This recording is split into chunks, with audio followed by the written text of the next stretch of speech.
And now, Chapter 5, Meeting of Nanda and Vasudeva.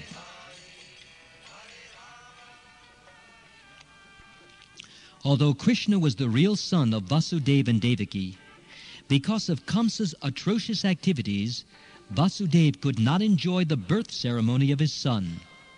But Nanda Maharaj, the foster father, celebrated the birth ceremony of Krishna very joyfully. The next day it was declared that a male child was born to Yashoda. According to Vedic custom, Nanda Maharaj called for learned astrologers and Brahmins to perform the birth ceremony. After the birth of a child, the astrologers calculate the moment of the birth and make a horoscope of the child's future life. Another ceremony takes place after the birth of the child.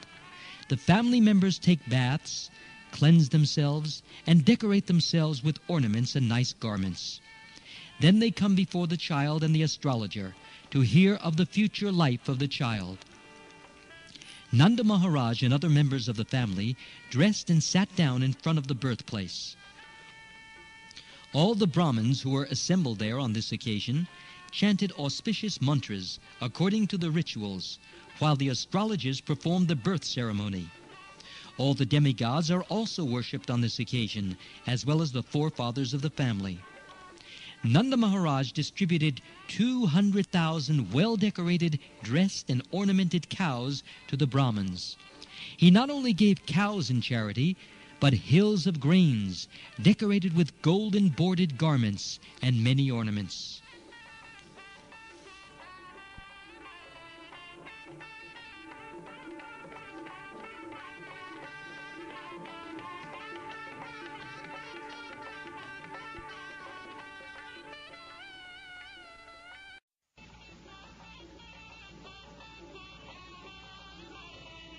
In the material world, we possess riches and wealth in many ways, but sometimes not in very honest and pious ways, because that is the nature of accumulating wealth.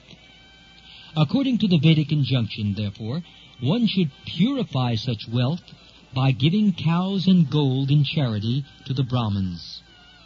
A newborn child is also purified by gifts of grains in charity to the Brahmins. In this material world, it is to be understood that we are always living in a contaminated state. We therefore have to purify the duration of our lives, our possession of wealth, and ourselves. We can purify our duration of life by taking daily bath and cleansing the body inside and outside, and accepting the 10 kinds of purificational processes. By austerities, by worship of the Lord, and by the distribution of charity, we can purify the possession of wealth. We can purify ourselves by studying the Vedas, by striving for self-realization, and by understanding the supreme absolute truth. It is therefore stated in the Vedic literature that by birth everyone is born a Shudra, and by accepting the purificational process one becomes twice born. By studies of the Vedas, one can become Vipra, which is the preliminary qualification for becoming a Brahmin. When one understands the absolute truth in perfection, he is called a Brahmin. And when the Brahmin reaches further perfection, he becomes a Vaishnava or a devotee.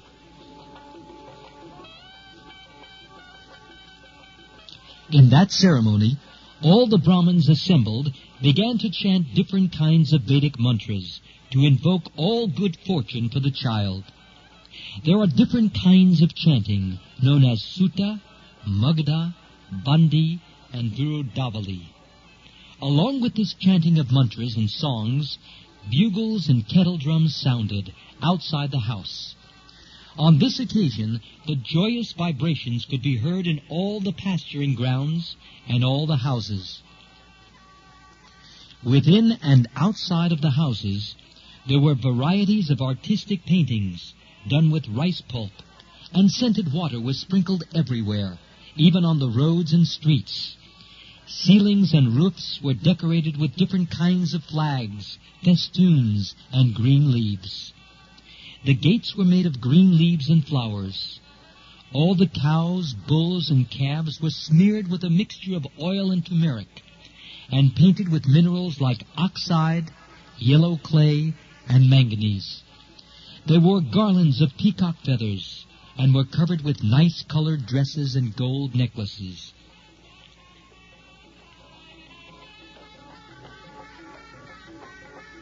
When all the ecstatic cowherd men heard that Nanda Maharaj, father of Krishna, was celebrating the birth ceremony of his son, they became spontaneously joyful. They dressed themselves with very costly garments, and ornamented their bodies with different kinds of earrings and necklaces, and wore great turbans on their heads. After dressing themselves in this gorgeous way, they took various kinds of presentations, and thus approached the house of Nanda Maharaj. As soon as they heard that Mother Yashoda had given birth to a child, all the cowherd women became overwhelmed with joy, and they also dressed themselves with various kinds of costly garments and ornaments, and smeared scented cosmetics on their bodies. As the dust on the lotus flower exhibits the exquisite beauty of the flower, all the gopis or cowherd women applied the dust of kumkum on their lotus-like faces. These beautiful gopis took their different presentations, and very soon reached the house of Maharaj Nanda.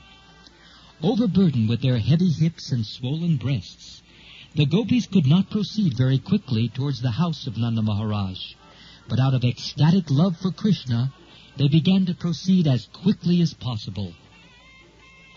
Their ears were decorated with pearl rings. Their necks were decorated with jewel lockets. Their lips and eyes were decorated with different kinds of lipstick and ointment, and their hands were decorated with nice golden bangles. As they were very hastily passing over the stone road, the flower garlands which were decorating their bodies fell to the ground, and it appeared that a shower of flowers was falling from the sky. From the movement of the different kinds of ornaments on their bodies, they were looking still more beautiful. In this way, they all reached the house of Nanda Yashoda and blessed the child, saying, "Dear child, you live long just to protect us." While they were blessing child Krishna in this way, they offered a mixture of turmeric powder with oil, yogurt, milk, and water. They sprinkled this mixture not only on the body of child Krishna, but on all other persons who were present there. Also, on that auspicious occasion, there were different bands of expert musicians playing. When the cowherd men saw the pastimes of the cowherd women, they became very joyful, and in response, they also began to throw yogurt, milk, clarified butter, and water upon the bodies of the gopis. Then, both parties began to throw butter on each other's bodies. Nanda Maharaj was also very happy to see the pastimes of the cowherd men and women, and he became very liberal in giving charity to the different singers who were assembled there. Some singers were reciting great verses from the Upanishads and Puranas. Some were glorifying the family ancestors, and some were singing very sweet songs. There were also many learned Brahmins present, and Nanda Maharaj, being very satisfied on this occasion, began to give them different kinds of garments, ornaments, and cows in charity. It is very important to note in this connection how wealthy the inhabitants of Vrindavan were, simply by raising cows. All the cowherd men belonged to the Vaishya community, and their business was to protect the cows and cultivate crops. By their dress and ornaments, and by their behavior, it appears that although they were in a small village, they still were rich in material possessions. They possessed such an abundance of various kinds of milk products that they were throwing butter lavishly on each other's bodies without restriction. Their wealth was in milk, yogurt, clarified butter, and many other milk products. And by trading their agricultural products, they were rich in various kinds of jewelry, ornaments, and costly dresses. Not only did they possess all these things, but they could give them away in charity, as did Nanda Maharaj. Thus Nanda Maharaj, the foster father of Lord Krishna, began to satisfy the desires of all the men assembled there. He respectfully received them and gave them in charity whatever they desired. The learned Brahmins, who had no other source of income, were completely dependent on the Vaishya and Kshatriya communities for their maintenance, and they received gifts on such festive occasions as birthdays and marriages. While Nanda Maharaj was worshipping Lord Vishnu on this occasion, and was trying to satisfy all the people there, his only desire was that the newborn child Krishna be happy. Nanda Maharaj had no knowledge that this child was the origin of Vishnu. He was praying to Lord Vishnu to protect him. Rohini Devi, mother of Balaram, was the most fortunate wife of Vasudeva. She was away from her husband, yet just to congratulate Maharaj Nanda on the occasion of the birth ceremony of his son, Krishna, she dressed herself very nicely.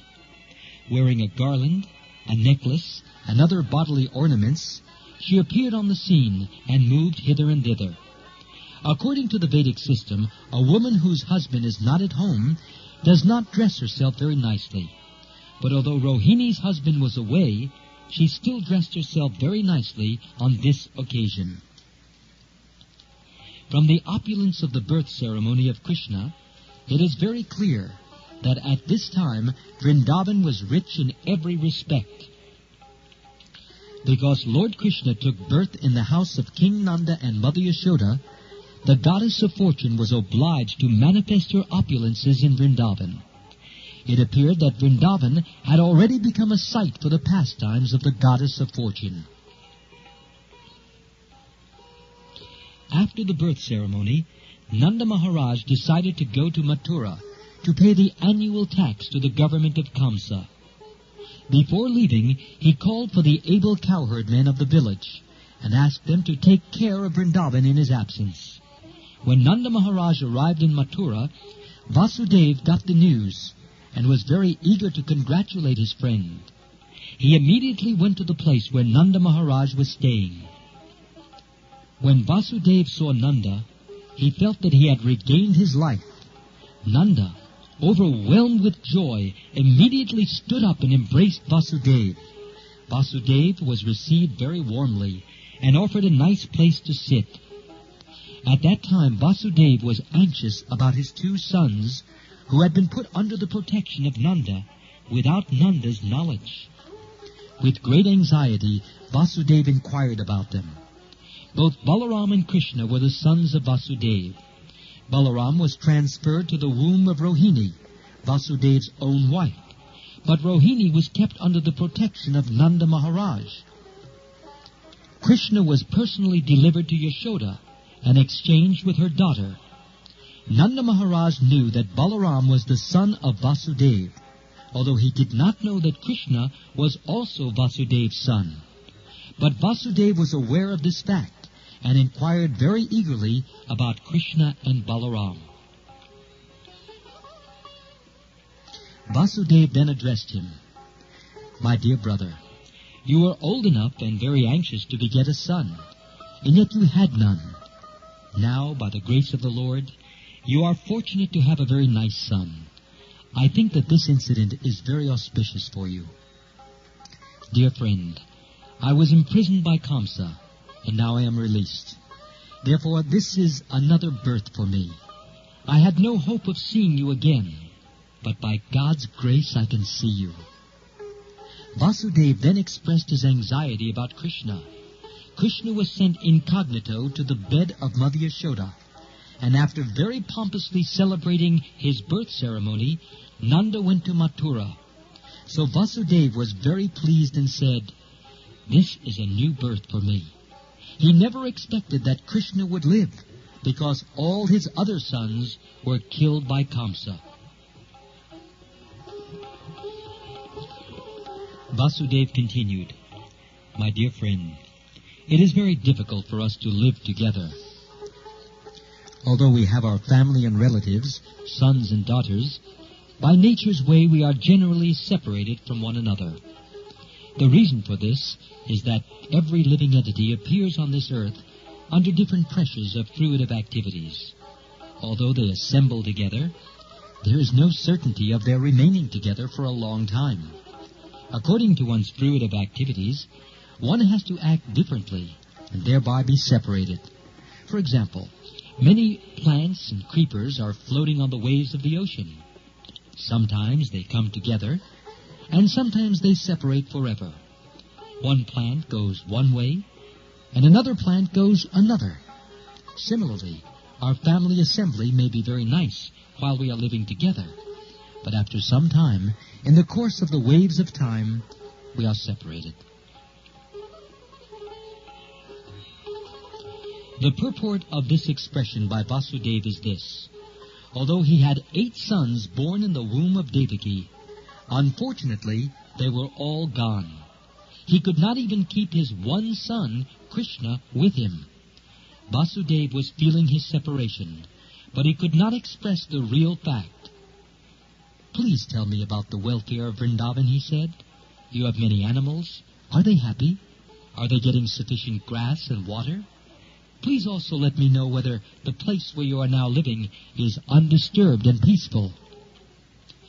This inquiry was made by Vasudeva because he was very anxious about Krishna's safety.